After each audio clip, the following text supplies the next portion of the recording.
Hello everyone and welcome back. Today I have a new type of video for you. It's a draw my life kind of video where I will be drawing 4 scary stories. So you will be able to listen to the narrations and also see the story come to life. Please leave a like and a comment and also share it with anyone you know, friends and family, because it will help my channel a lot. So grab your flashlight and follow me into the darkness. Wait, is it closed?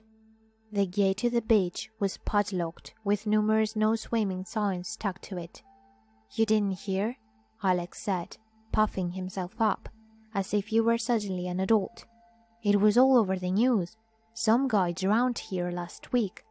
We can still get in. Eric ducked under the gate. Come on, or are you guys chicken? We followed him onto the beach. The sun burnt my feet, hot from the afternoon sun. The lake was dark and murky, reflecting the cloudless sky like a mirror. They recovered the body though, right? I said, carefully poking a toe into the cold water. What? Are you afraid he's gonna get you? Alex accused. Then he ran into the lake at full speed, kicking up the water behind him. I bet he drowned, 'cause a huge snapping turtle got him, Eric said. He put his hands together and clapped them aggressively in my face. Then he followed Alex, whooping all the while. The two of them splashed and hollered at each other, swimming towards the middle of the lake. I slowly waded out to them. The icy water burned my legs.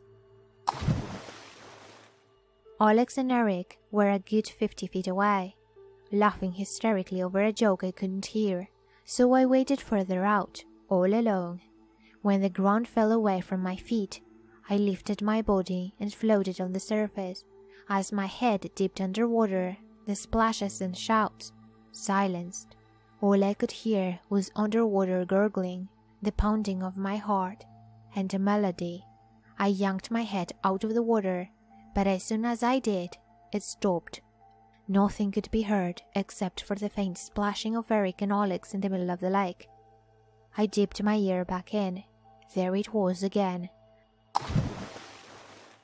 Ahead of me, the water rippled. My heart began to race. The sound now came from behind me.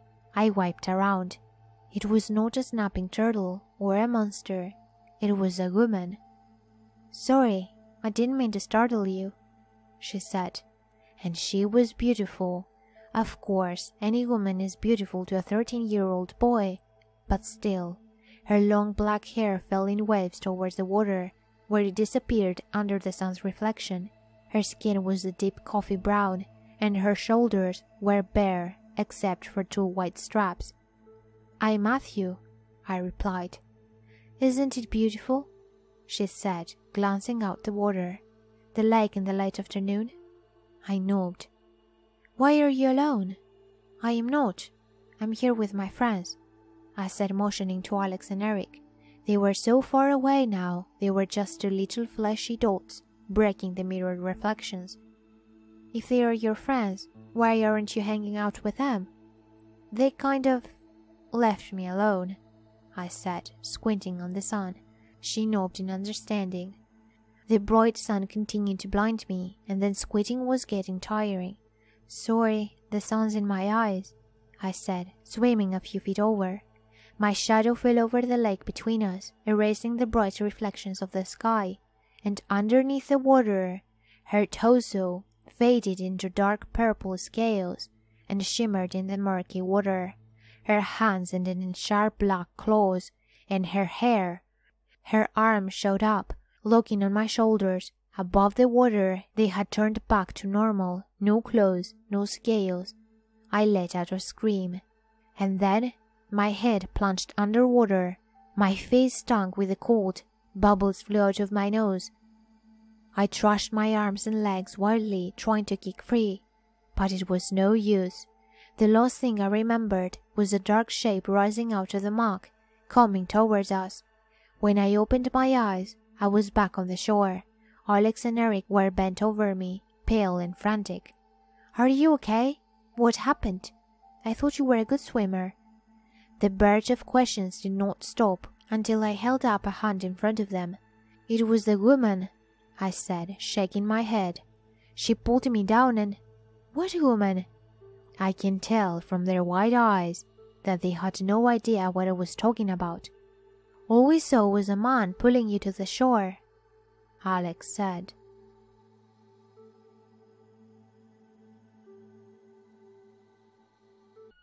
Oh my God, what is that?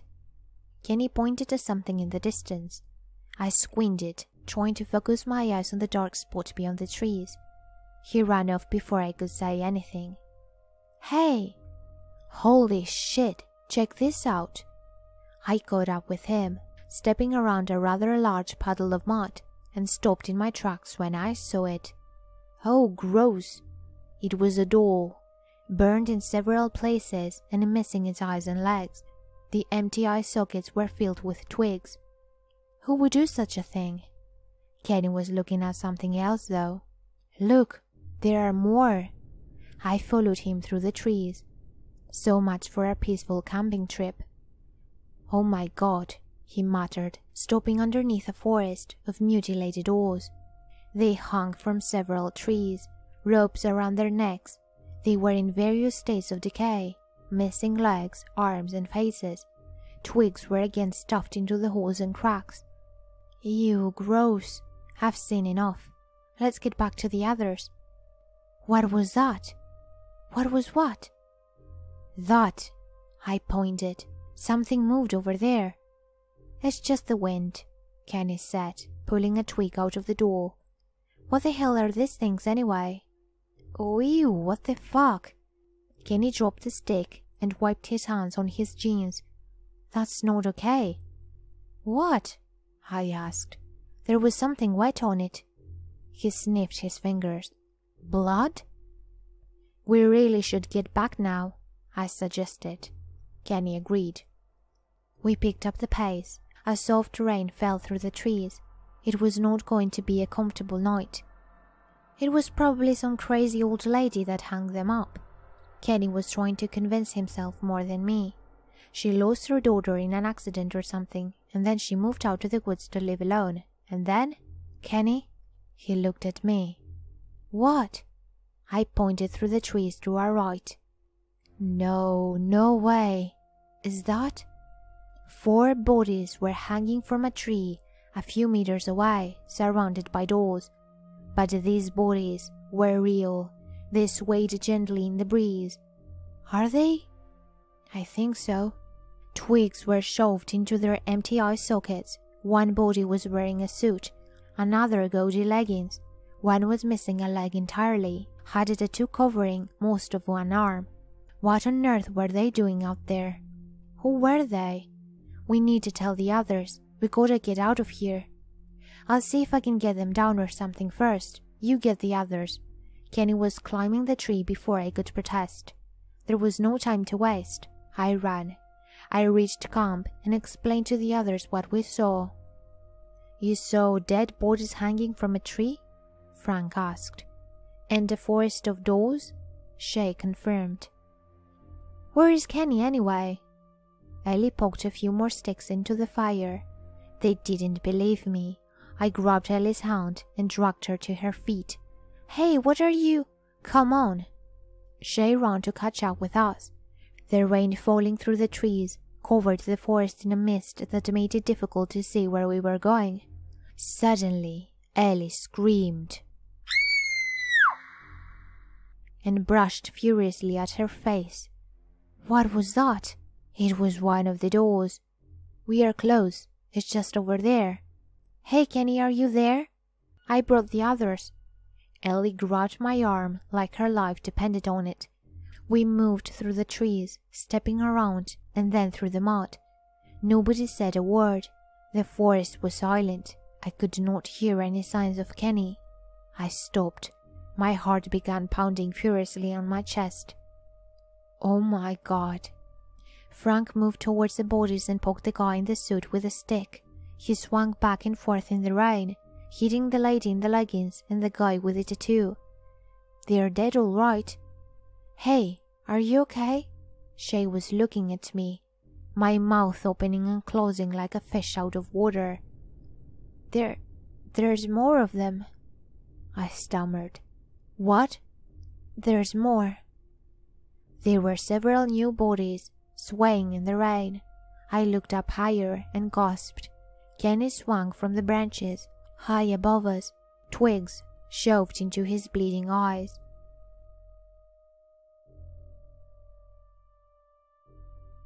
When I was 10 years old, my mom and my dad bought this abandoned trashed house in the middle of nowhere. They had got it really cheap and wanted to renovate it and sell it for hopefully a lot more than they bought it for. I remember being 10 and wondering why on earth my parents bought this place. Now that I'm older, I understand things from a different perspective. Now I understand that they wanted to become one of those renovation couples you see on TV, but didn't have that much money. Dad was a builder and Mom made candles, but she always had a creative eye, so she was great at decorating houses. Anyway, I remember visiting the house with them when they first bought it, if you could call it that, and it was disgusting. Mold everywhere, abandoned furniture, and even moss growing through the floor. Side note, they actually did fix it up. Dad hired someone, and he built a new house in its place. It was actually rather beautiful, and they made a bit of money. Not a lot, just enough to pay a few outstanding bills they had. I remember they made me wear this mask when walking around. They wanted me to stay in the car, but I insisted on going in. I was a huge fan of Goosebumps books at the time, and thought there was nothing cooler than an abandoned house in the middle of nowhere. My mom told me not to touch anything, but of course I didn't listen. I found this old chest of drawers in the bedroom and opened one of the little drawers. Inside were a couple of crumpled up receipts and an old locket. I picked it up. This locket was in a pretty good condition. It was silver and had some flowers adorned on the front. I immediately fell in love with it and begged my mom to keep it. She said yes, as long as she was allowed to clean it up thoroughly first. I said yes, and I was delighted. I remember asking her if there was anything inside. She said no. Boy, she was wrong. I was glittering, I remember it, shining in the sun, as I lay in the backyard on the swing seats. I don't know why I was so attached to it. So, anyway, this locket has seen a lot. It had been with me through my ups and downs in my life, and many of my milestones. When I graduated high school, when I got into the uni, it was there, flailing around on my wrist as I jumped up and down in excitement. So, that's why this makes all this all more difficult. But now, I feel like throwing it off a cliff to the deepest ocean. Instead, it's at the police station. Let me tell you why. Yesterday, I was lying in my bed, thinking about exams, and playing with my locket in my fingers. It was around my neck this time, and I had it open, because I sometimes would put a small flower inside until it dried up. I had a little collection. My eyes focused on the side of the locket. There was a tiny, and I mean tiny hole on the side, big enough for my little fingernails to wedge inside, but small enough that I had never noticed it before. It looked like someone had purposely opened the back to make an extra secret spot. To my shock, the back of the locket opened. What was inside was white and folded up. It could have been no more than 2 centimeters wide when it was folded. I unfolded it and discovered that it was a folded Polaroid photo. The photo made me recoil, and I dropped it, took the locket off my neck and covered my face with my hands. The photo was of a young woman, could not have been much older than me, maybe early 20s, but the thing that stood out for me the most was the look in her eyes, a look of almost terror. She looked like she knew she was about to die. Had I been carrying around the locket of a serial killer? Who would carry something like that? I had so many questions. I called my mom and told her, and she told me that I had to go to the police. I didn't touch the Polaroid after that. I put it in a little Ziploc bag. Whatever DNA there may have been on the locket was long gone, but maybe there was something on the Polaroid that would be of use. I didn't know. Perhaps I'd never know. I guess I don't really want to know. But a little part of me does. As horrifying as the photo was, I was hoping I'd one day find out who the woman was, and if her killer was ever found. We told the police as much information as we could about the locket in the house. Hopefully, some good will come out of all of this.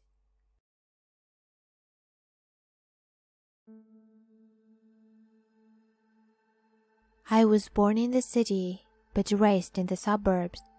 Both my parents were from the inner city. They moved here in June of 1997.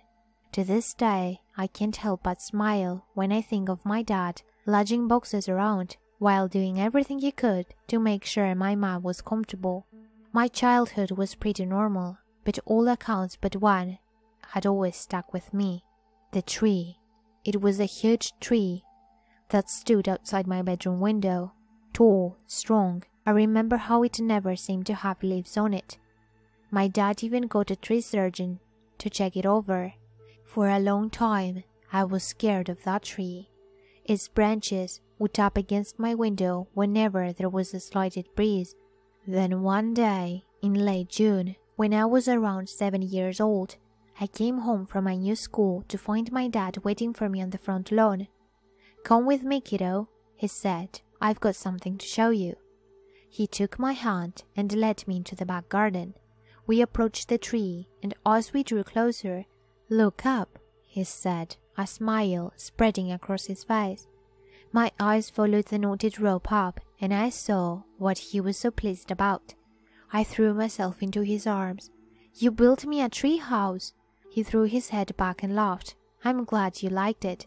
I figured that you and the tree could get to know each other better. Want to go up and have a look?" He lifted me above his head and gently placed me in the entrance. I was in love immediately. I'd spent hours in there, playing with my toys, reading comics, you name it. It wasn't long before I didn't need to use the ladder to climb in. I remember the July of that year being ridiculously warm. After about a week, I decided that I was going to sleep in the treehouse. That way, I could at least get the benefit of that little breeze there was. I waited in my room until my parents had gone to sleep. I snuck down the stairs, avoiding every creaking floorboard I could. I made it to the back door and slowly unlocked it. As soon as I was outside, I ran to the base of the tree. I had made it. I laid out, turned on my torch, and settled down to read. Eventually, the bulb started to dim, and I decided to get some sleep. I awoke a little while later to a squeaking sound coming from above me. This wasn't particularly unusual. I was preparing to go back to sleep when I heard a thump. The thump of something on the branches higher up in the tree. I was immediately wide awake. I heard the scraping of movement along the bolts. This thing sounded big. I was terrified. I whimpered to myself, hoping that if I was quiet enough, the thing would not notice me. I decided to get out. When I threw my legs over the edge to climb down, I felt a leathery hand brush the top of my head. I immediately ducked and put my foot on the branch. I don't remember being there before. It promptly snapped, and I felt a deep pain in my leg as I fell from the tree. When I hit the ground, the air was knocked out of my lungs. As I stared stunned, I saw a dark shape, and I screamed. When I looked back, the shape was gone. I could feel the branch that had snapped digging into my back, so I reached behind me and pulled it out from underneath me. I looked into my hand and screamed again. It wasn't a branch, it was a piece of bone, a human bone. Almost immediately, my dad burst out of the door. He carried me inside. When he saw the blood pouring from my leg, he immediately called an ambulance. I remember the wound in my leg needing stitches. The next morning, my dad came to see me with two serious-looking men in suits. Dad said they were policemen. After assuring me that I wasn't in any trouble, they proceeded to ask me a lot of questions about the previous night. Every answer I gave, they wrote down in tiny notebooks. I went home later that day. When I got there, I saw that the tree was surrounded by tape. About halfway up was a large hole cut in the side of it. I could see the tree was hollow. I asked what was happening, but my parents would not tell me. Years went by, and I'd often think about the tree. When I was 16, I finally asked my parents about it. They told me everything. From what I was told, there was a very bad guy who was a drinker and an abuser. One evening, he beat his wife and 2 children to death. He knew he had to hide the bodies, and he remembered our hollow tree. He snuck over late one night and dumped the bodies down the hollow trunk, along with a load of baking soda to disguise the smell, and he came back to the top with more baking soda. The night I stayed in the treehouse just happened to be the night he came to do it. The bone I broke was his wife. Later on, I looked up the whole thing on the internet. I found an article on it. What my parents didn't tell me was that his daughter wasn't quite dead. Apparently, she could have been alive for weeks, starving. All she could do was moan.